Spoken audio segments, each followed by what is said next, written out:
I received a call from the bank while I was sitting on the porch of my home in Buckhead, Atlanta, sipping my late afternoon coffee. The manager's voice sounded tense, almost a whisper. "Mr. Stovall, please listen carefully.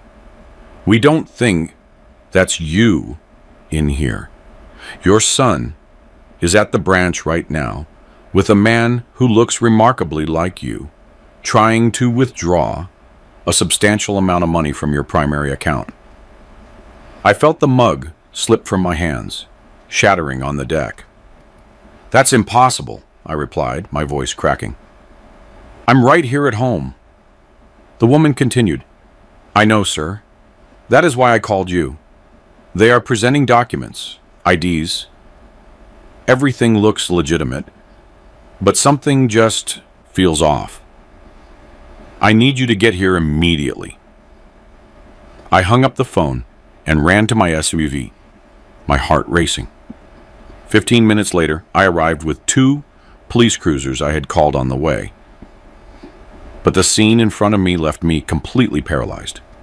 Before I go on with what I saw that day, I need you to do something for me. Leave a comment down below and tell me where you are listening from. What city? What state? I just need to know I'm not alone in this, that there is someone out there who can understand what I'm about to tell you. Because what I discovered that Tuesday in October changed my life forever. My name is Robert Stovall. I am 62 years old, and I built my entire life right here in Georgia. I started from the bottom, like many of my generation. At 16, I was working at a hardware store downtown, hauling bags of concrete and learning the ropes of the construction business. My father, may he rest in peace, taught me that money isn't a gift. It's earned with the sweat of your brow and smart decisions. Those words stayed with me, etched into my soul like a tattoo. Over the years, I opened my own construction supply company. It was tough at first. I remember the sleepless nights, the loans that seemed impossible to pay back, the times I had to choose between buying inventory or eating a decent meal, but I held on. I married Yolanda when I was 25. She was my partner in everything. Together, we built the business. Together, we raised our only son, Marcus. When Yolanda passed away 6 years ago from a heart condition, I felt like a piece of me went with her. But I kept going because I knew that's what she would have wanted. Marcus grew up in a comfortable home with everything I never had.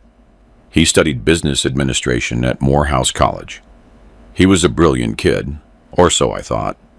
He liked golf, expensive restaurants, and trips to Europe. I supported him in everything. When he married Sierra 4 years ago, a beautiful woman from a wealthy family in Charlotte, I thought my only son had finally found his path. I even made him the chief operating officer of my company. He had access to the accounts, the vendors, everything. I trusted him the way only a father can trust his own blood. I lived a quiet life in Buckhead, in a house I bought 15 years ago with the fruits of decades of labor. I have a housekeeper, Mrs. Hattie, who has been with me for over 20 years. She knew Marcus since he was a boy. My routine was simple. Wake up early, supervise the main warehouse in South Fulton, come home in the afternoon, play spades with my friends on Wednesdays, and go to church on Sundays. A life without drama, built on hard work and honesty. Everything started to change about 4 months ago, though I didn't notice the details at the time. Marcus began visiting me more frequently, which initially filled me with joy. After all, what father doesn't want to see his son more often?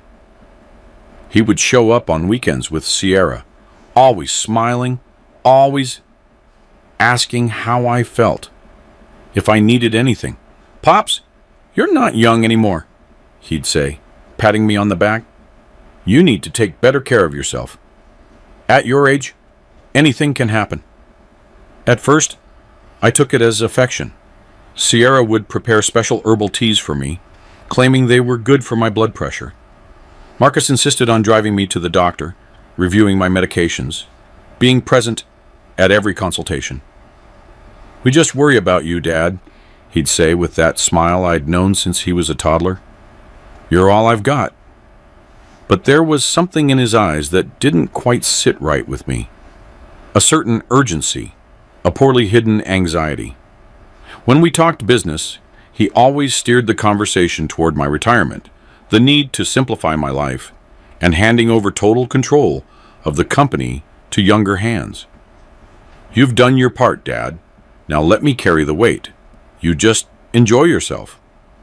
One July evening, we were having dinner in my dining room when Marcus brought up my will. He did it casually while cutting a piece of steak. "Pops, do you have everything in order? You know, papers, legal documents, all that?" I looked at him, puzzled. "Why are you asking me that, son?" He shrugged. "No reason. It's just that at your age, it's important to have everything organized. Sierra and I were talking. If anything were to happen to you, God forbid, it would be chaos if the paperwork isn't clear." Sierra nodded with an expression of genuine concern. "It's true, Mr. Stovall. My father had a mess years ago because he didn't have anything in order. It was a nightmare for my mom." I took a sip of water and told them everything was in order, that my lawyer had updated my will 2 years ago. I saw a strange flash in Marcus's eyes, something that vanished as quickly as it appeared. The following weeks were odd. Marcus started arriving at the office earlier than me, which was unusual. He had always been the arrive late, leave early type. Mrs. Hattie mentioned one day, while cleaning the living room, that she had overheard Marcus on the phone in the garden, arguing about deadlines and amounts. "I didn't mean to eavesdrop, Mr. Robert, but he was talking real loud. He said something about how everything would be ready soon." I didn't give it much thought at the time. I figured it was just business stress, negotiations with suppliers, normal stuff. But something inside me, an instinct you develop after decades in business, started to flicker like a small warning light. It was in August when I received the first clear sign that something was wrong. An envelope arrived at my house with no return address, just my name handwritten on it. Inside was an anonymous note, typed and printed on plain paper. It read, "Mr. Stovall, be careful who you surround yourself with. Not everyone wants what's best for you. Check your bank accounts." There was no signature, no phone number, nothing. I stared at that paper for several minutes, feeling ridiculous for taking it seriously. An anonymous note? It could be a cruel joke, someone trying to sow discord in my family. But I couldn't get it out of my head. That night, after dinner, I sat in my study and opened my laptop. I logged into my online banking, something I rarely did because I preferred going to the bank in person. I checked my main accounts. Everything seemed normal. The transactions were the usual. Utility bills, personal expenses, transfers to the business account. Nothing out of the ordinary. I logged out feeling relieved and a bit foolish for letting an anonymous note get to me. But that relief didn't last long. The next morning, while I was having breakfast, I got a call from the bank. It was the manager, Mrs. Patricia Eldridge, whom I had known for years. "Good morning, Mr. Stovall," she said in a formal tone. "I'm calling to confirm a request we received. You asked to add your son, Marcus, as a joint owner of your primary account. Is that correct?" I felt a chill run down my spine. "No, Patricia, I haven't requested anything like that." There was an uncomfortable silence on the other end. "I see. Then we have a problem. We received a request 3 days ago with your signature asking to add your son as a joint owner with full disposal rights. The signature looked authentic, which is why we were processing it. I stood up so fast I spilled my coffee. "Stop it. Don't authorize anything. I'm coming over right now." I hung up and grabbed my keys. Mrs. Hattie saw me bolt out like a man possessed and shouted that I hadn't finished my breakfast. But I couldn't wait. I made it to the bank in 20 minutes, a drive that usually took 40 in morning traffic. Patricia was waiting in her office, looking worried. She showed me the document. Sure enough, there was my supposed signature requesting to add Marcus. The signature was nearly perfect, but I knew it wasn't mine. After all these years of signing contracts, you know your own handwriting like the palm of your hand. "This is an attempted fraud," I told her, my voice trembling with rage and fear. "I need a copy of this document, and I want you to block any changes to my accounts without my physical presence here." Patricia nodded, visibly nervous. She explained that the document had arrived via courier, supposedly sent by me. I asked to see the security footage from the day the envelope was delivered, but the courier was just a hired hand from a third-party service, impossible to track without a formal investigation. I left the bank with my legs shaking and my heart pounding. Who had tried this? And why? The most obvious answer was the one I least wanted to accept. Marcus had access to all my personal files. He knew where I kept my IDs and important papers. He had been in my house countless times, alone in my study, while I took calls or made coffee. He had every opportunity in the world to photocopy my signature, study my movements, and plan this. But I didn't want to believe it. He was my son, my flesh and blood. The boy I had carried in my arms, the one I taught to ride a bike, the one I watched grow into a man. How could he be planning to rob me? How could he be capable of betraying me like this? I decided not to confront him directly. Something told me that if I did, he would find a way to justify it, make me feel guilty, or flip the situation on me. Instead, I made a different choice. I hired a private investigator, a former detective named Arthur Sterling, recommended by my lawyer. I explained the situation and asked him to discreetly look into my son. I need to know what he's doing, who he's meeting, what he says when he thinks no one is listening. Arthur was a man in his 50s, serious and professional. He took the job without asking unnecessary questions. Before he left, he told me, "Mr. Stovall, prepare yourself for the possibility of discovering things you don't want to know. Family sometimes keeps the worst secrets from us." His words chilled my blood, but I knew he was right. During the next 2 weeks, I lived in constant tension. I kept seeing Marcus at the office, sharing meals with him and Sierra on the weekends, acting as if nothing was wrong. But I analyzed every word, every gesture, every look through an invisible magnifying glass. I was looking for signs, confirmation of my suspicions, or proof that it was all a misunderstanding. Sierra remained kind, perhaps too kind. She brought me desserts she had made herself, always insisting I eat them in front of her. "I just love seeing your face when you try my recipes, Pops," she'd say with that perfect smile. But there was something calculated about her kindness, something that made me uneasy. One night, Arthur called me. "Mr. Stovall, I need to see you. I have information." We agreed to meet the next day at a quiet coffee shop in Midtown, far from Buckhead, far from anywhere I might run into people I knew. When I arrived, Arthur was already there, with a manila folder on the table. "It's not good news," he started without preamble. He opened the folder and showed me photos. Marcus meeting with a man I didn't recognize at a restaurant in Buckhead Village. Marcus entering a notary office.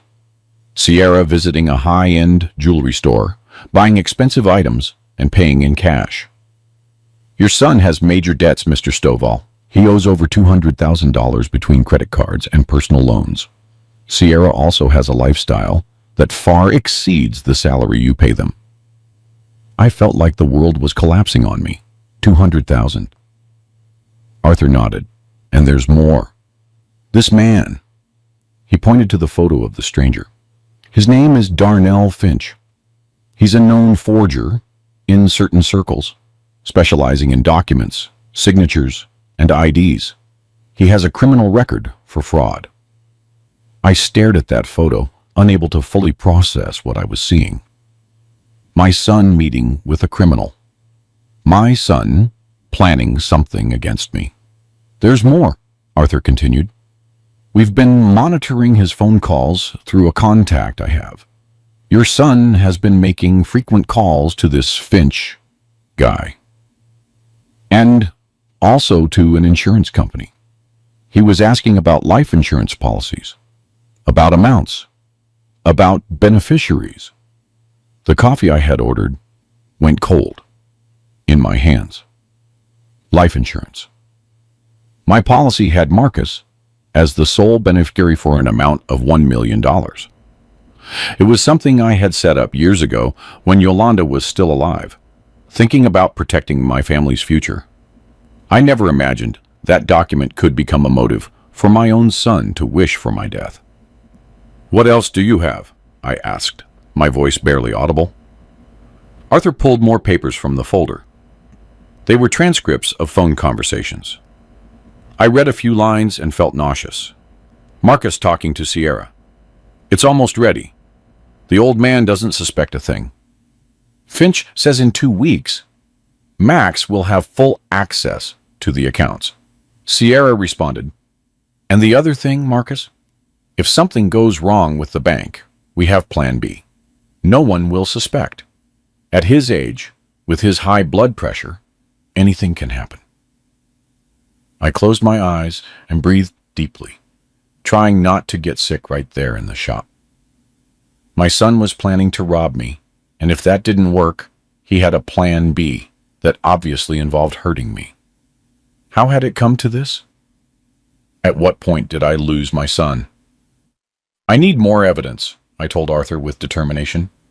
I need something irrefutable, something that will hold up in front of a judge. He nodded. I'm on it. I have a guy tailing him day and night. But Mr. Stovall, I also need you to be very careful. If they suspect you know something, they might speed up their plans. Don't eat or drink anything they offer you. Don't stay alone with them in places where an accident could happen. And above all, don't say a word to them yet. I left that meeting feeling like a defeated man. I drove around the city aimlessly for over an hour, trying to process everything. At one point, I stopped in front of a church and went inside. I hadn't prayed outside of Sunday service in years, but I needed to talk to someone, even if it was God. I knelt in an empty pew and cried. I cried for my lost son, for the betrayal, for the years dedicated to building something that now seemed destined to destroy me.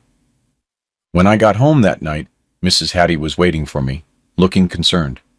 Mr. Robert, young Marcus was here looking for you a while ago. Said it was urgent for you to call him as soon as you got in. I thanked her and went straight to my room. I didn't call him. I needed time to think, to plan my next moves. I couldn't let fear or pain paralyze me.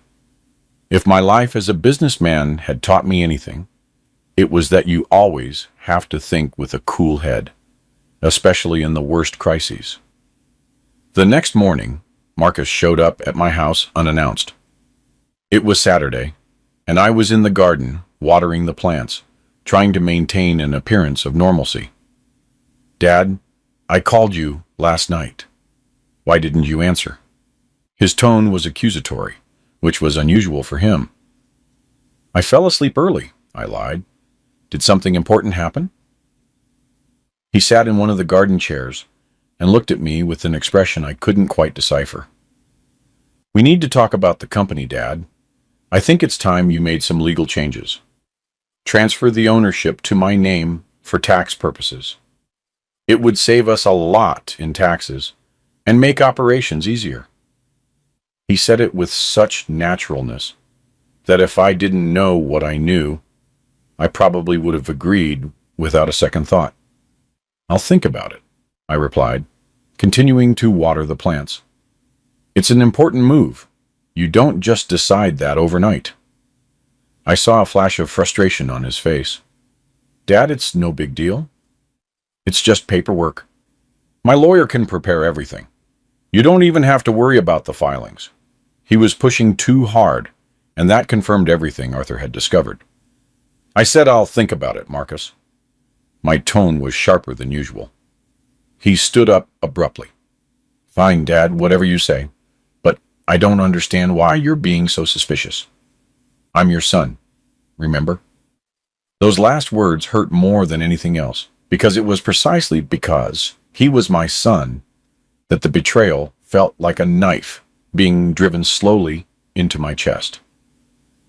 After he left, I called my lawyer, Clarence Vance, a man my age whom I trusted implicitly. I explained the whole situation. He listened in silence and finally said, "Sir, Robert, this is serious, very serious. You need to protect yourself legally immediately. We're going to revoke all power of attorney you've given Marcus. We're going to modify your will and put legal locks on all your properties and accounts. I also recommend you talk to the police. This is no longer just a family matter.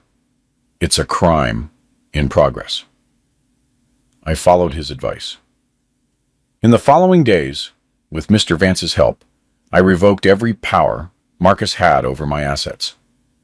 I changed the passwords to all my bank accounts. I updated my will, naming my lawyer and my sister, who lives in Savannah, as executors. Every action I took hurt as if I were tearing out a piece of my soul, but I knew it was necessary.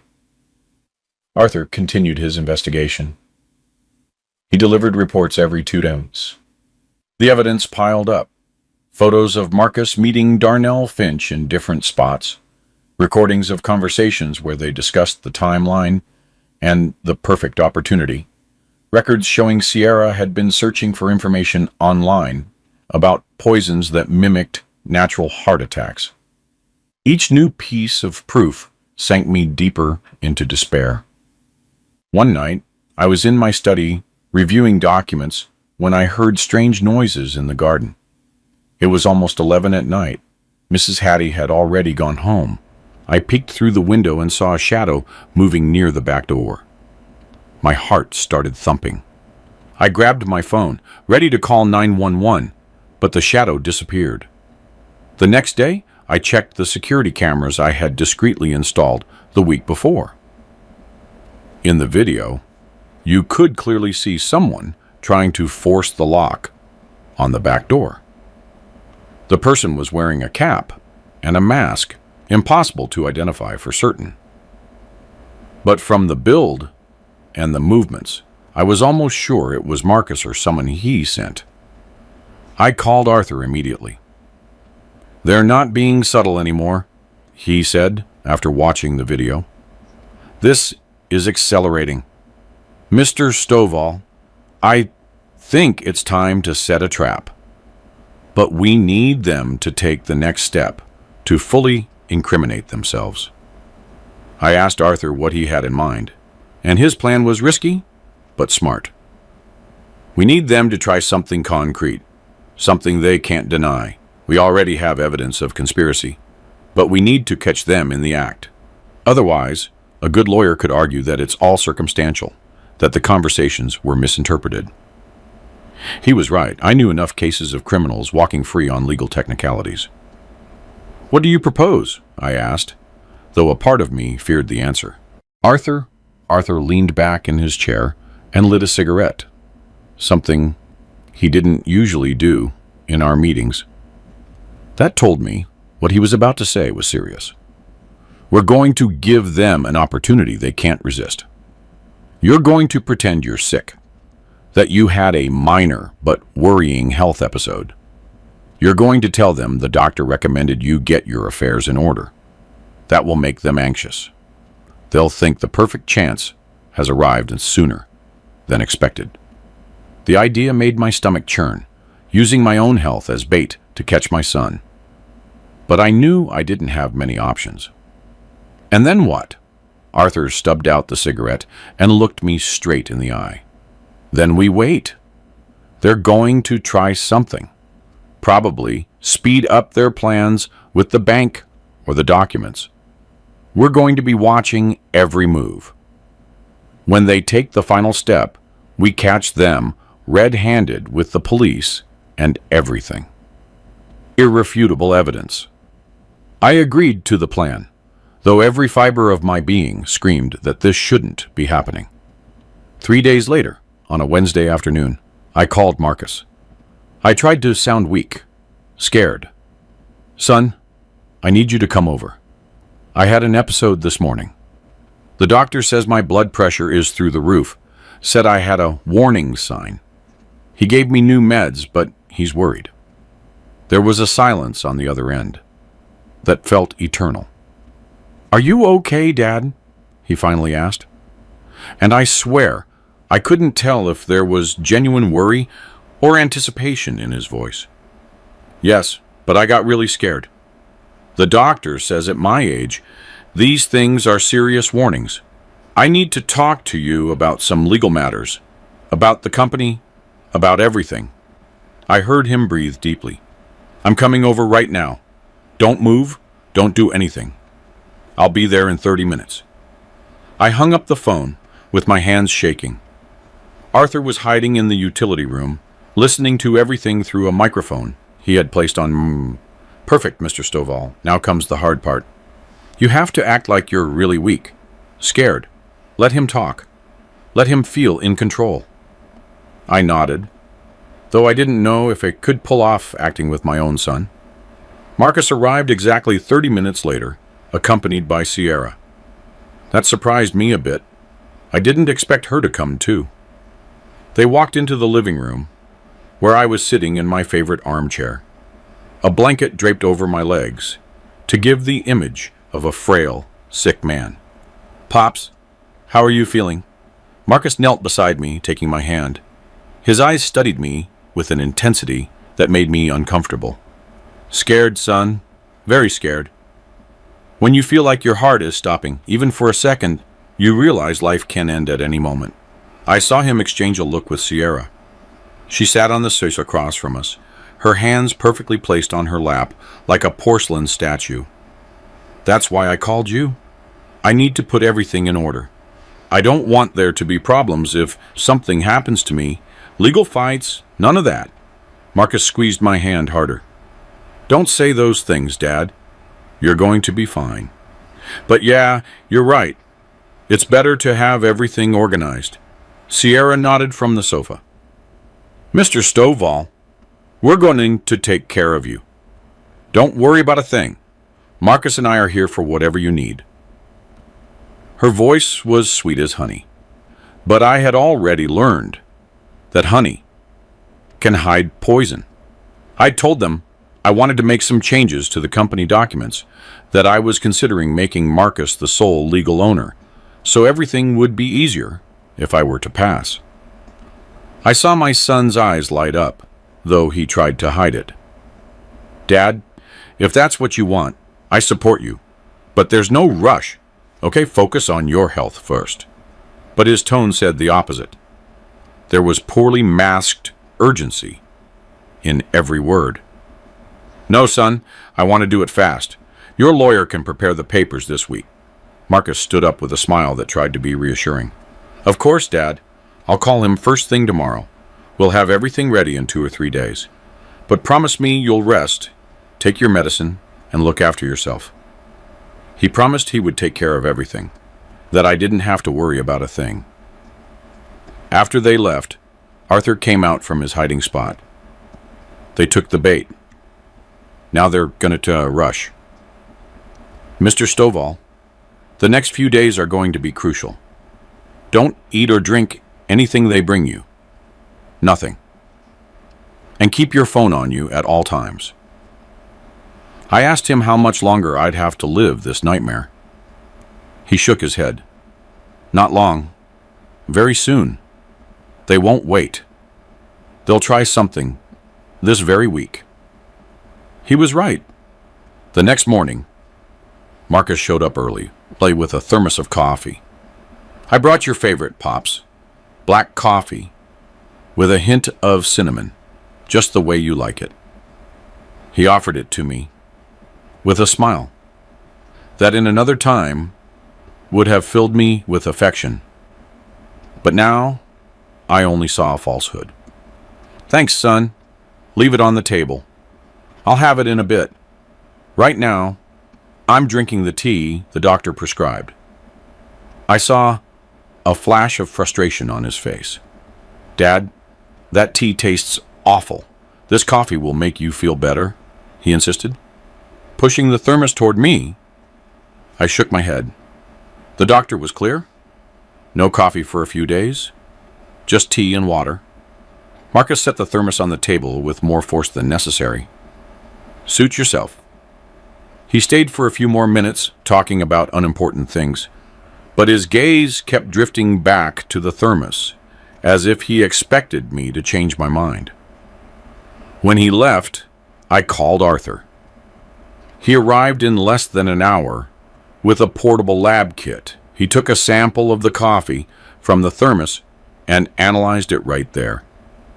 His face turned pale when he saw the results. Mr. Stovall, this has a high dose of benzodiazepines in it, enough to knock you out for several hours. Or worse, combined with your blood pressure meds, it could cause a real collapse. I felt my legs give way. My son had tried to drug me. My own son. It wasn't just an abstract plan anymore, or recorded conversations, or suspicious meetings. It was a real attempt to hurt me. This is evidence, Arthur said, carefully storing the sample. But it's still not enough. He could claim he didn't know what was in the coffee, that someone else made it, that it was a mistake. We need something more definitive. The next 2 days were a silent hell. Marcus and Sierra visited me constantly, always with some excuse.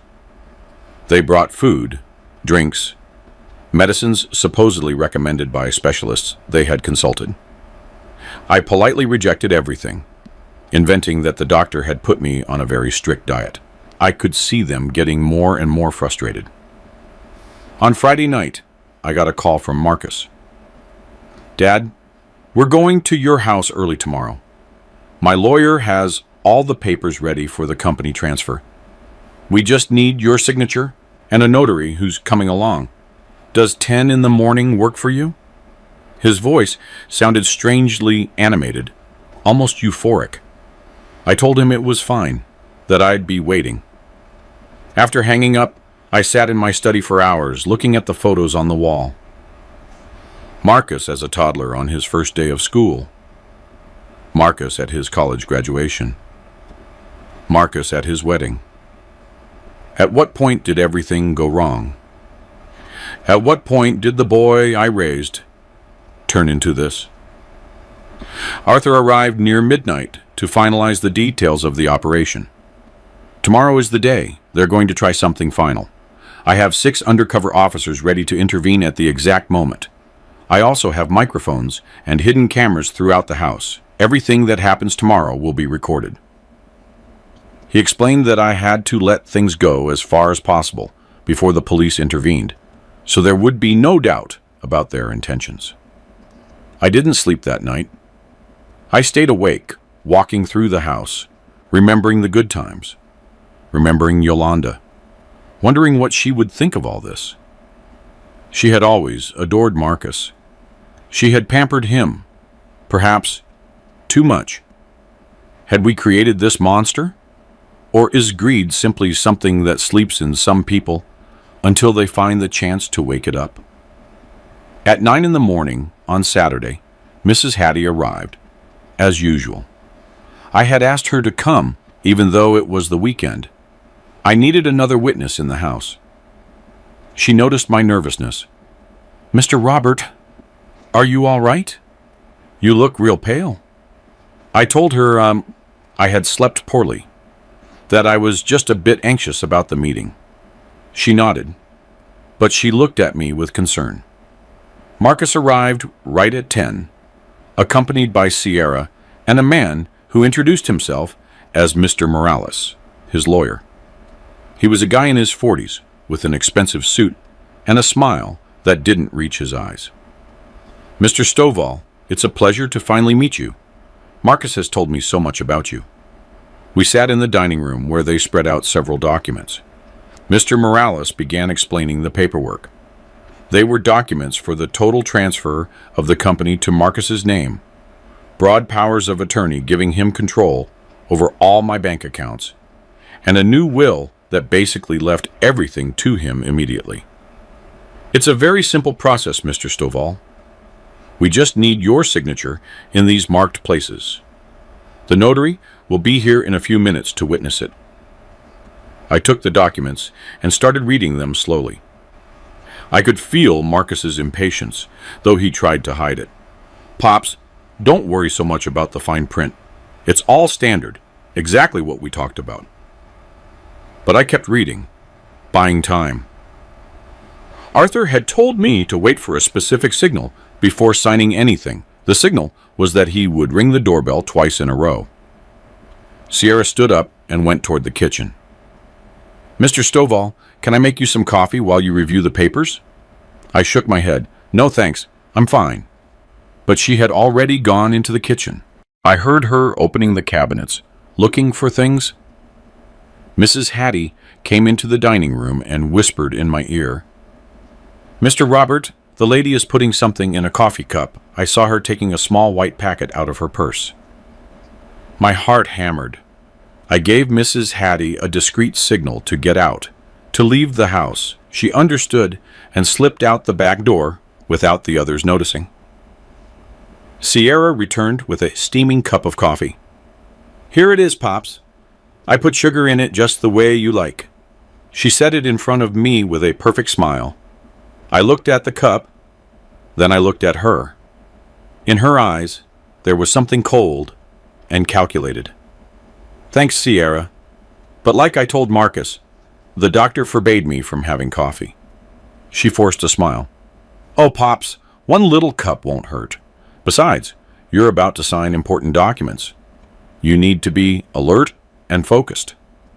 There was something in her tone that made my hair stand on end. It was almost an order, not a suggestion. Mr. Morales intervened. "Mr. Stovall, have you finished reviewing? The notary can't wait for us all day." I put the papers on the table. I still have some doubts. For example, this paragraph here says I cede all rights irrevocably and immediately. That means I would no longer have any control over my own company.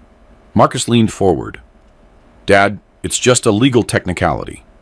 You'd still be the founder, the one who built it all. No one's taking that credit away from you. But legally, I wouldn't own it. The ownership would pass to your name. It's what's best for taxes, for everything. We already talked about this." His voice was starting to show irritation. At that moment, the doorbell rang twice, fast.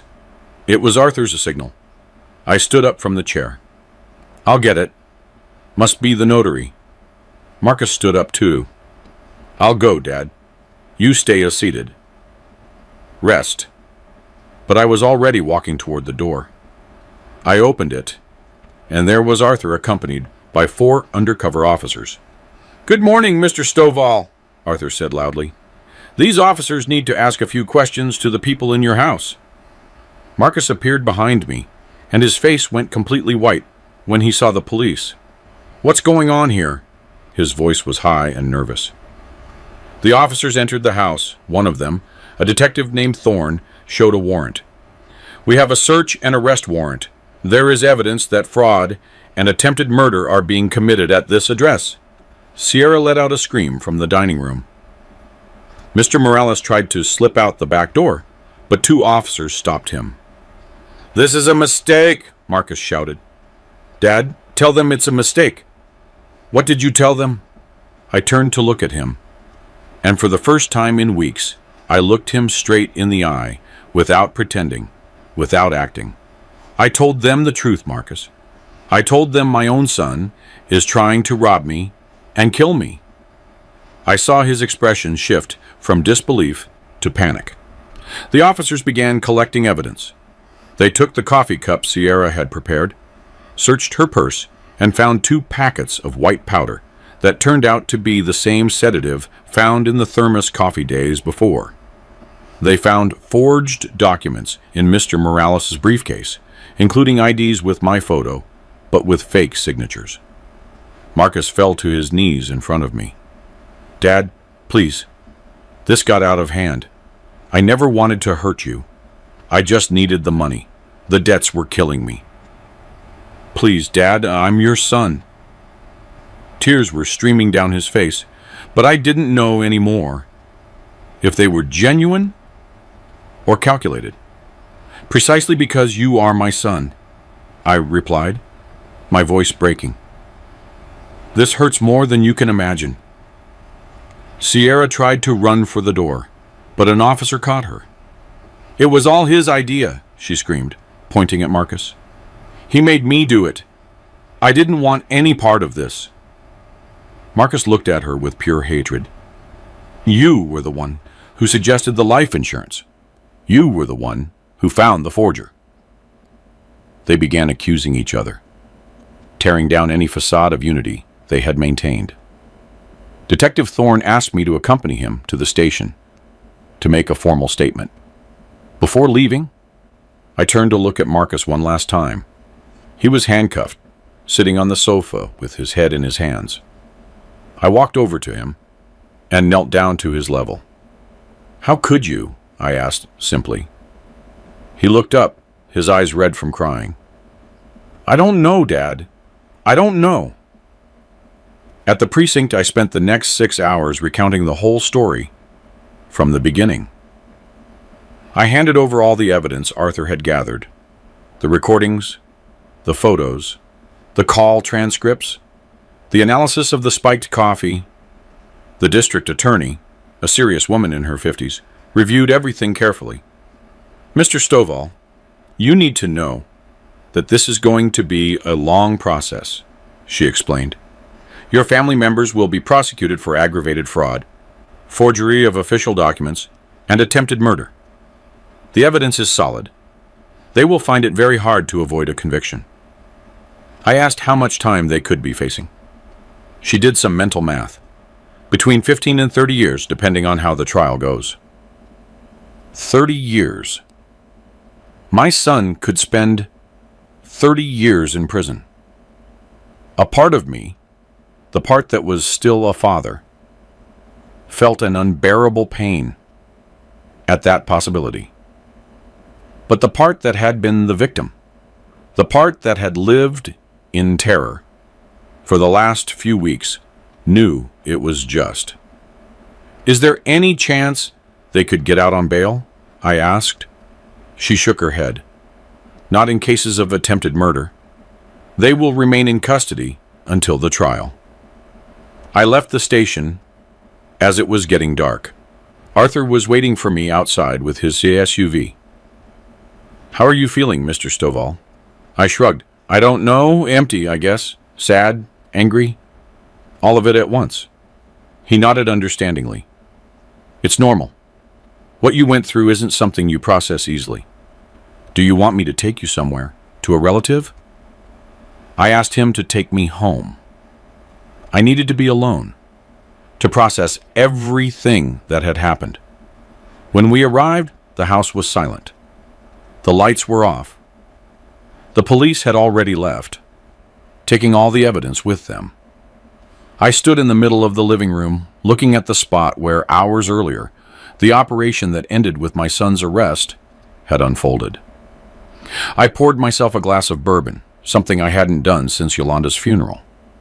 I sat in my armchair and sipped slowly, letting the liquid burn my throat.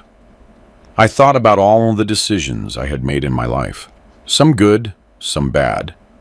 But this one, the decision to report my own son, was the hardest of all. Had I done the right thing, or had I destroyed the only family I had left? My phone rang. It was my sister, Teresa, from Savannah. Mr. Vance had told her everything. "Robert, are you okay? I'm coming over first thing tomorrow morning." Her voice was full of worry. I told her I was fine, that it wasn't necessary for her to come.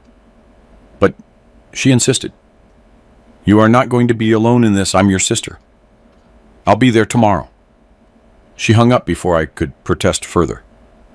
That night, I fell asleep in the armchair with the empty glass in my hand. I dreamed of Marcus as a little boy, playing in the garden with his mother. The three of us were happy in that dream. There was no money, no betrayal, no police, just a normal family, enjoying a random Sunday. I woke up with tears in my eyes. The following days were a whirlwind of legal activity. The case caught the attention of several news outlets. Local business owner reports, "Son for fraud and attempted murder," the headlines read. I received calls from journalists that I rejected. I didn't want to turn my family's pain into a public spectacle. My lawyer, Mr. Vance, handled all official statements. Teresa arrived as promised and stayed with me during that difficult first week. She cooked, cleaned, and above all, she listened.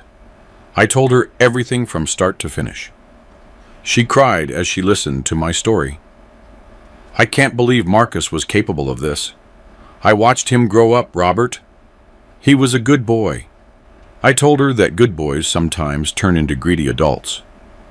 One afternoon, while reviewing papers in my study, I found a letter Marcus had written me years ago when he was 16. It was his birthday, and I had bought him his first car. In the letter, he thanked me for everything, for being the best father in the world, for teaching him values, for working so hard to give him a good life. It ended by saying, "Dad, when I grow up, I want to be just like you, an honest, hard-working man." I read that letter several times until the tears wouldn't let me continue. What had happened to that boy? At what point had he become someone capable of planning his own father's murder? The questions haunted me day and night, without any satisfying answers. 2 weeks after the arrest, I received a letter from the county jail. It was from Marcus. Mr. Vance handed it to me with a serious expression. "Mr. Stovall, you have no obligation to read it if you don't want to." But I needed to read it. I needed to know what he could possibly say to me after everything he had done. The letter was long, handwritten on several sheets of paper. Marcus explained how it had all started, how the debts had piled up, how Sierra had constantly pressured him to maintain a lifestyle they couldn't afford. He spoke of the shame he felt asking me for help, of not wanting to disappoint me by admitting he had failed financially. He explained that the idea of the fraud had surfaced slowly, almost like a joke at first, until it became a real plan. "Dad," he wrote in one of the paragraphs, "I know there is no forgiveness for what I did. I know I deserve to be here, but I need you to know that at no point did I stop loving you. The plan was never to kill you. I swear. We just wanted access to the money to pay off the debts and then pay you back without you ever knowing. The life insurance thing was Sierra's idea, but I would have never been able to make it a reality. You have to believe me, Dad." But I didn't believe him. The evidence was clear. The recorded conversations, the sedatives, the meetings with the forger. It all pointed to a meticulous plan to strip me of my assets and, if necessary, my life. Words in a letter couldn't erase that reality. I tucked the letter into a desk drawer and tried to go on with my life. The trial was scheduled for 3 months later. During that time, I tried to rebuild my routine. I went back to the office, though now I had to hire a new general manager. The employees looked at me with pity, knowing what had happened with Marcus. Some expressed their support. Others simply avoided the subject. My Spades friends were a great support. Arthur, Frank, and Gus never asked for details I didn't want to share, but they were always there, offering their silent company every Wednesday. Children sometimes break our hearts, Frank told me one afternoon, but we're still their parents, for better or worse. The day of the trial arrived sooner than I expected. I woke up early, unable to sleep. Teresa had come back from Savannah to accompany me. "You don't have to go if you don't want to," she told me as we had breakfast. "Mr. Vance can represent you." But I needed to be there. I needed to see Marcus, hear what he had to say, and face this last part of the nightmare. The courtroom was full. There were curious journalists and people I didn't know. Marcus entered in handcuffs, wearing the orange jail jumpsuit. He had lost weight, and there were deep circles under his eyes. When our eyes met, I saw something in his gaze that I couldn't interpret. Regret, shame, or simply fear of what was coming. Sierra entered after him, also handcuffed. She looked different without her perfect makeup and expensive clothes. She looked younger, more vulnerable, but I had already learned that appearances are deceiving. Mr. Morales, the accomplice lawyer, was being tried in a separate proceeding. The prosecutor, a woman named Ms. Kittrell, presented the case with surgical precision. She played the audio recordings where Marcus and Sierra discussed their plans. She presented the chemical analysis of the spiked coffee. She displayed the forged documents, the suspicious bank transfers, and the incriminating text messages. Every piece of evidence was like another nail in the defense's coffin. Marcus's lawyer, a young public defender who seemed overwhelmed by the case, tried to argue that there had been no real intent to cause harm, that it had all been an error in judgment, that my son had fallen under bad influences. But the evidence was irrefutable. Sierra's lawyer tried to present her as a victim manipulated by Marcus, but the recordings clearly showed she had been an active, even enthusiastic, participant in the plan. When it was Marcus's turn to testify, I saw him stand up with difficulty. The judge asked if he had anything to say in his defense. Marcus looked directly at me and began to speak with a trembling voice. "Your Honor, I'm not going to deny what I did. The evidence is there. But I want it to be clear that I never had the intention to kill my father. Never. I know the conversations sound bad. I know my actions were unforgivable. But I swear to you, I would never have been capable of doing him physical harm." The prosecutor stood up immediately. The defendant had enough sedatives in his possession to cause cardiac arrest in a person of Mr. Stovall's age and medical condition. The phone conversations show clear premeditation. This wasn't an error in judgment. It was a criminal plan, elaborated over months. Marcus lowered his head in defeat. Sierra also testified, but her version constantly contradicted Marcus's. She insisted everything had been his idea, that she had only followed orders out of fear. "He threatened me," she said, crying. "He said if I didn't cooperate, he'd divorce me and leave me with nothing." But the messages the prosecutor presented showed a calculating and ambitious Sierra, suggesting methods and timing for the plan. The hardest moment came when they called me to the stand. Under oath, I had to recount the whole story. The anonymous note, the bank fraud attempt, the coffee with sedatives, the final trap. My voice broke constantly. At one point, the judge offered me a recess, but I declined.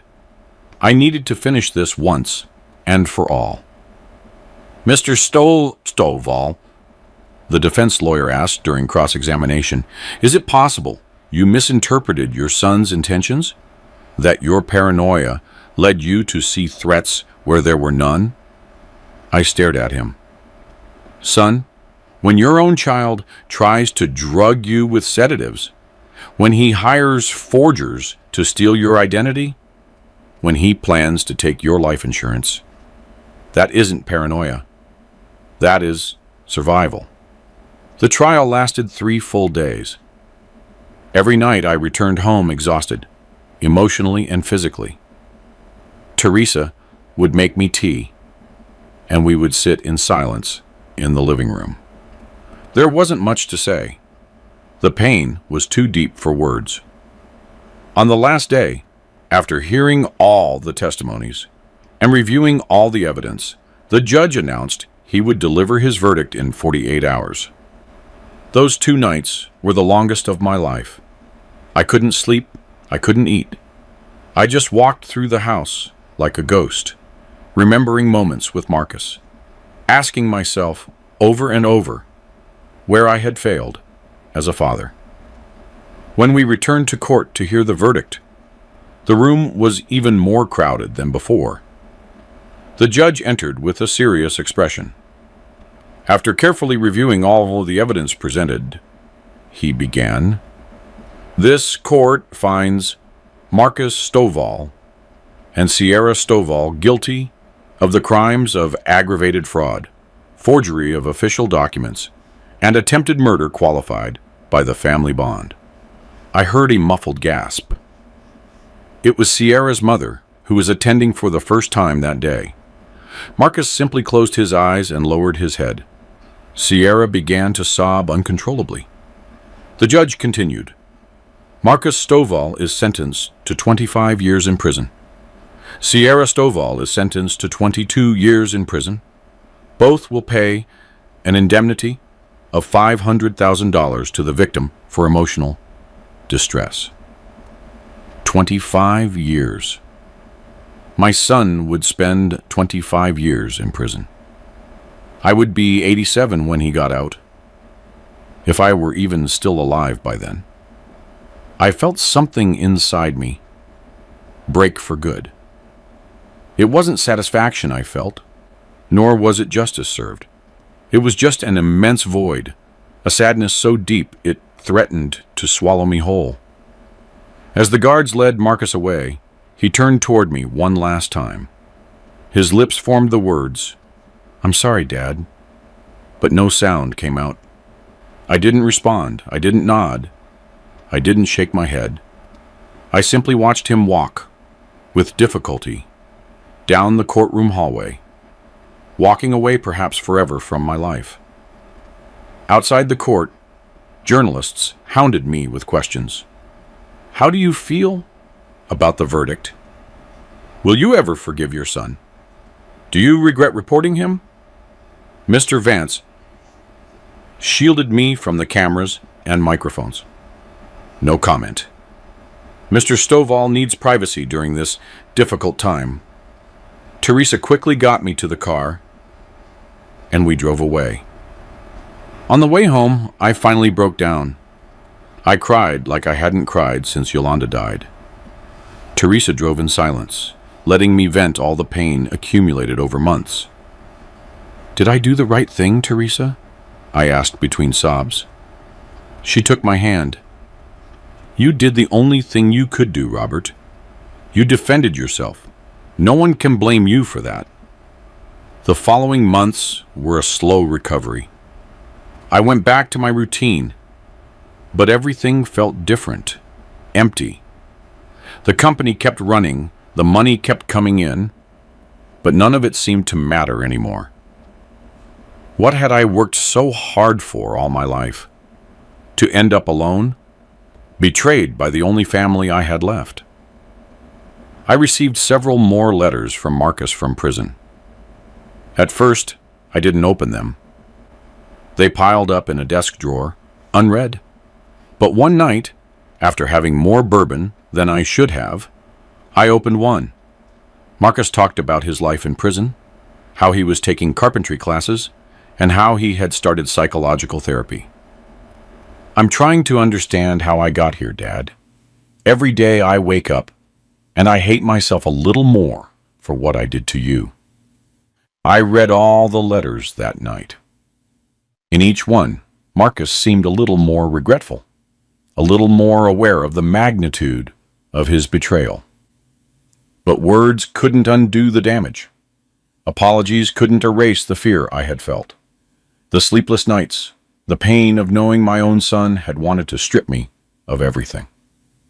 A year after the trial, I received an unexpected call. It was the warden of the facility where Marcus was held. "Mr. Stovall, your son has requested a visit. He has been on good behavior and has taken all available therapies. He would like to speak with you if you are willing." I stayed silent for a long time. "I'll think about it," I finally replied. 3 weeks passed before I made the decision. One Sunday morning after service, I felt a strange clarity. I needed to see Marcus. Not for him, but for me. I needed to close that chapter. I needed to look him in the eye and tell him everything I had been holding on to. I called the prison and scheduled a visit. On the day of the visit, Teresa insisted on coming along. "You're not doing this alone, Robert." We arrived at the prison and went through security. The place smelled of disinfectant and hopelessness. They took us to a visiting room where Marcus was already seated on the other side of a metal table. He looked older, with premature gray at his temples, and thinner. We sat across from him. For several minutes, no one spoke. Finally, Marcus broke the silence. "Thanks for coming, Dad. I wasn't sure you would." His voice sounded different, more mature perhaps, or simply broken by the weight of his actions. "I didn't come to forgive you," I told him directly. "I came because I needed to see you. I needed to say some things." Marcus nodded, tears already running down his face. "I know, Dad. I don't expect your forgiveness. I don't deserve it." I told him everything I had been keeping inside. The pain, the betrayal, the sleepless nights, the constant fear.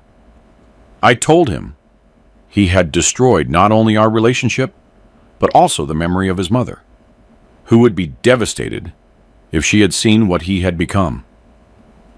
He listened to it all without interrupting, crying in silence. When I finished, he wiped his tears with his handcuffed hands. "You're right about everything, Dad. I've had a whole year to think about what I did, and every day is worse than the last. There is no punishment harder than living with this guilt. Therapy has helped me understand things about myself, how envy and greed consumed me. But understanding doesn't justify anything." I asked him something that had haunted me all that time. "When did you stop loving me? When did your father become just an obstacle that had to be removed?" Marcus shook his head violently. "I never stopped loving you, Dad. That's the most horrible part. I loved you, and yet I was still capable of planning it all. I think I convinced myself it wasn't real, that it was just an abstract plan we'd never actually do.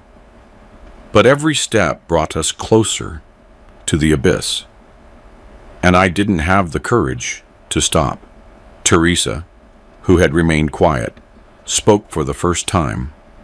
"Marcus, your father has suffered more than you can imagine, not just because of what you did to him, but because he lost his only son.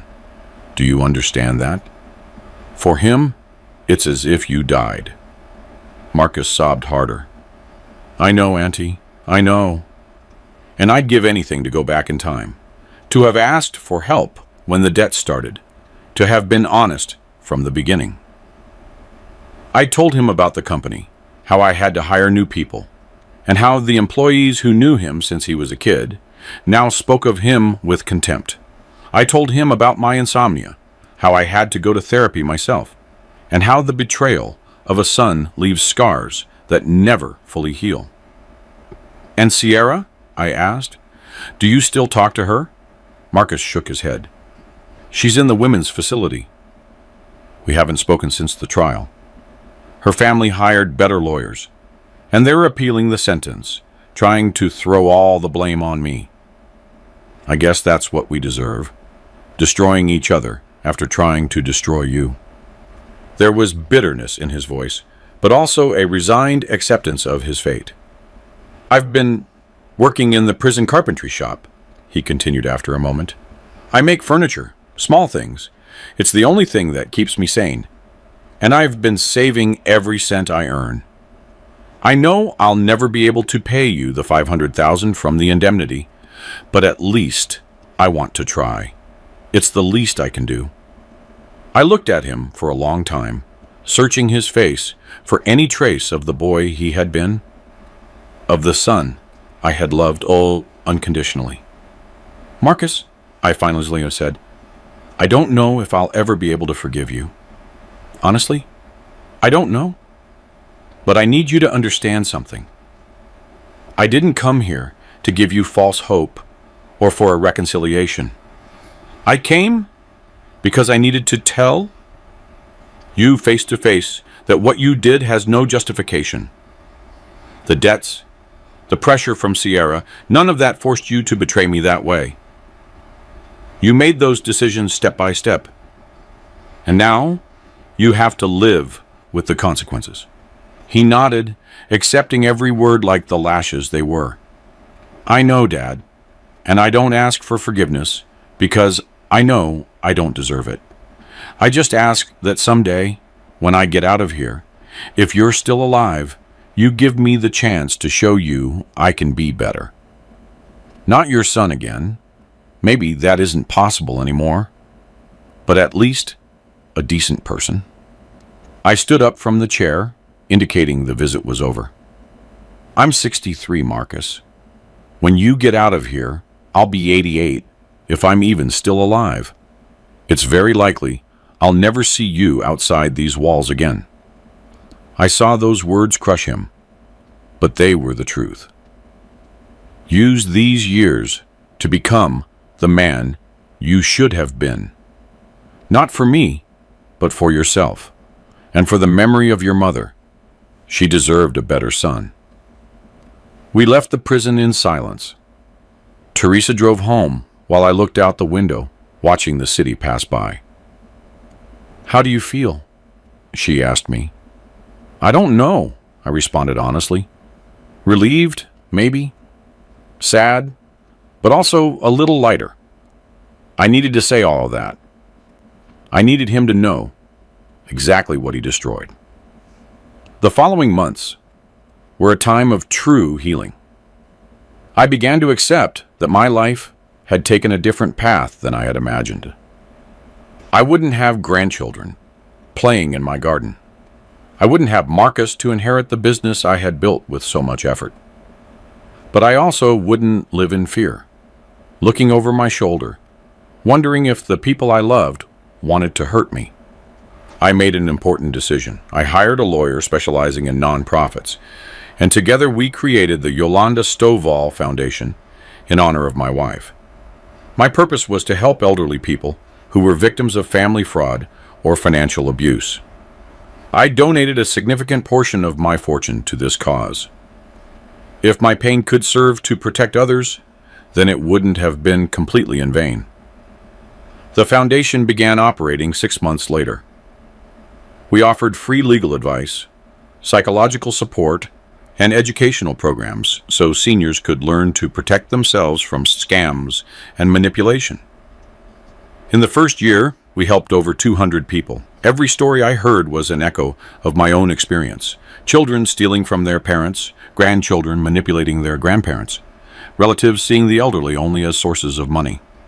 I met Mr. Harrison, a 75-year-old man whose daughter had left him in ruin after convincing him to sign over powers to all his properties. I met Mrs. Gable, an 80-year-old widow whose nephew had isolated her from the rest of her family to control her pension. Every story broke my heart, but it also gave me purpose. I was no longer just Robert Stovall, the businessman betrayed by his son. I was someone who could help others avoid the same fate. One day, almost 2 years after the trial, I received a call from Arthur, the investigator who had helped me uncover Marcus's plan. "Mr. Stovall, I have some information I think you should know." Sierra appealed her sentence and managed to get it reduced to 15 years for cooperating with authorities on other fraud cases. She's going to get out much sooner than Marcus. The news disturbed me, but it no longer scared me. Sierra had no power over me anymore. I also learned that Mr. Morales, the accomplice lawyer, had been sentenced to 20 years and stripped of his law license. Darnell Finch, the forger, received 30 years for multiple fraud charges in various cases. The circle of people who had tried to destroy me was paying for their crimes. But knowing this didn't fill me with satisfaction, only with a deep melancholy for all that had been lost. My Spade's friends remained my refuge every Wednesday.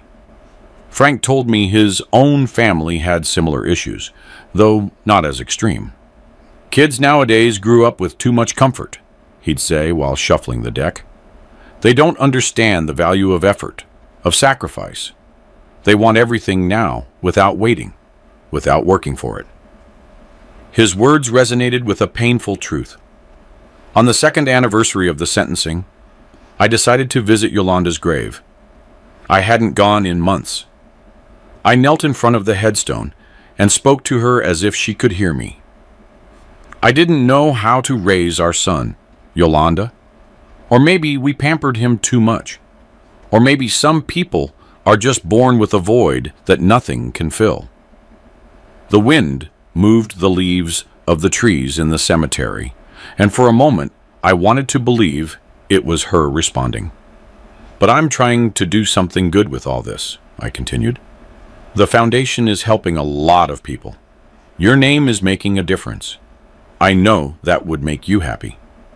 I stayed there for over an hour, finding, in that silent place, a peace I hadn't felt in a long time. The company was doing well, under new management. I had promoted a man named James, who had been with me for 20 years, to general manager. He handled the day-to-day, while I focused more on the foundation.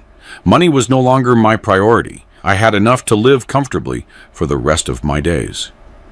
What I sought now was meaning, purpose, a reason to get up every morning that wasn't just inertia. I started giving talks at universities and community centers about my experience. At first, it was hard to speak publicly about something so personal and painful. But over time, I realized my story could serve as a warning, an example that greed doesn't distinguish family bonds, and that trusting blindly, even in blood, can be dangerous. "I'm not telling you to distrust your children," I'd explain in these talks. "I'm telling you to maintain controls. Don't sign documents without reading them. Don't give absolute power to anyone, no matter how much you love them. Love and trust aren't at odds with prudence and legal protection." Many seniors would come up to me afterward, thanking me for sharing my experience. Some would be crying because they recognized similar signs in their own families. 3 years after the sentencing, I received another letter from Marcus. This time, I decided to read it immediately.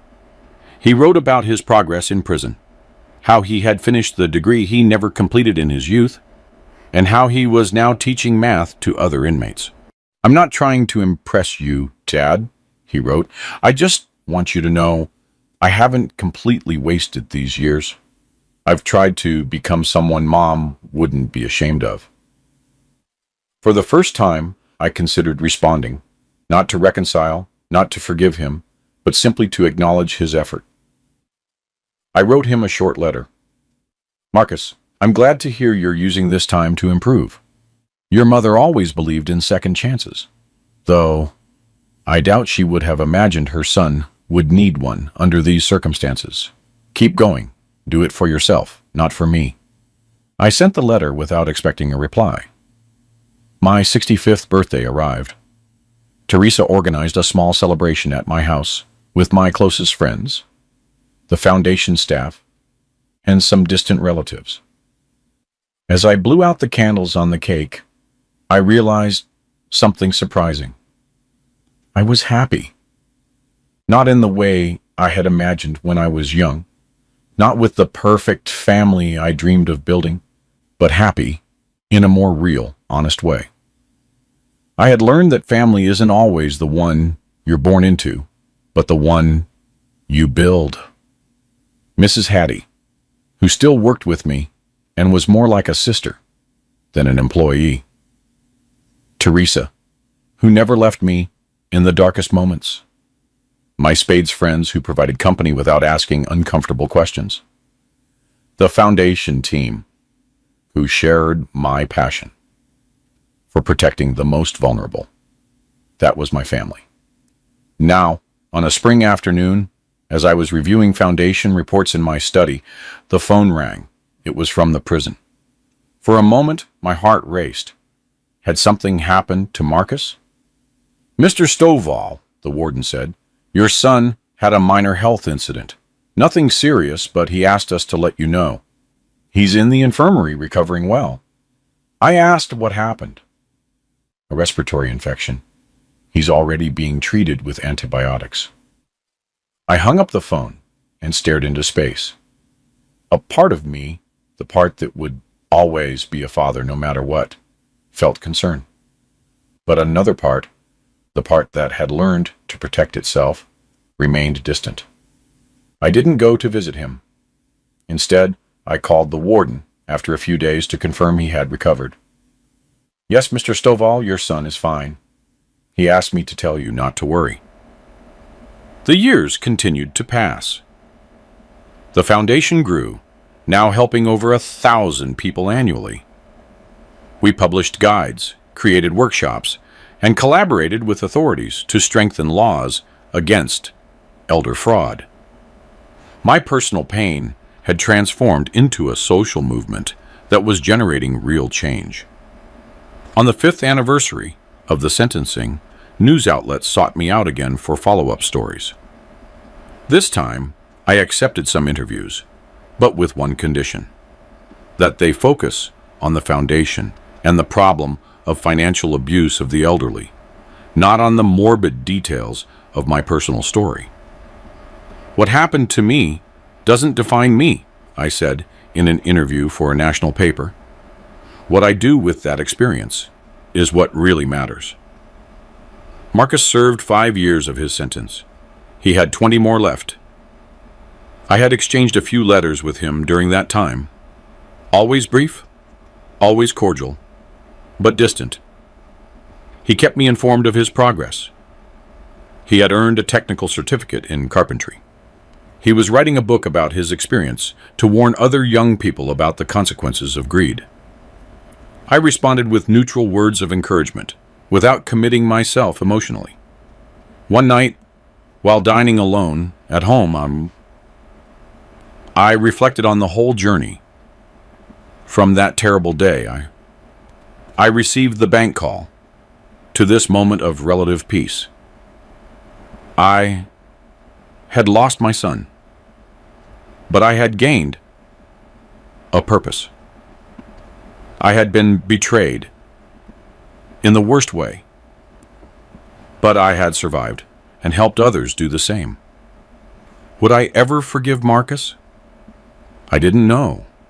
Forgiveness isn't a switch you flip on or off. It's a slow and painful process. Perhaps with time, when the wounds were old scars, I could find something resembling forgiveness in my heart. But for now, I was okay with maintaining distance, with protecting what was left of my heart. The most important thing was that I had reclaimed my life. I no longer lived in fear. I no longer looked over my shoulder. And I no longer distrusted every person who approached me. I had learned to set healthy boundaries, to protect myself without becoming paranoid, to trust with intelligence instead of trusting with blindness. And if my story could serve as a warning for even one person, to save even one senior from going through the same thing, then all the pain would have been worth it. Because in the end, that is the only thing we can do with our tragedies. Transform them into lessons, into warnings, into beacons that light the way so others don't stumble in the same darkness. I raised my glass of wine toward the night sky in a silent toast. To Yolanda, who taught me how to love. To Marcus, the son I lost, but whom I still carried in my heart despite everything. And to myself, for having found the strength to survive, to forgive my own mistakes as a father, and to keep going when all seemed lost. Life continued, and so did I. I'm really glad you're here, and that I could share my story with you. If you liked it, show me by liking the video and subscribing to my channel. Let's see how many of us there are. Write in the comments which city you're watching from and what time it is. I'm so curious to know where all you wonderful people are tuning in from. If you want to support me a little extra, you can also send a small donation. I share new life stories for you every single day. And now, 2 of my most popular stories will pop up on the screen, so you can choose what to watch next.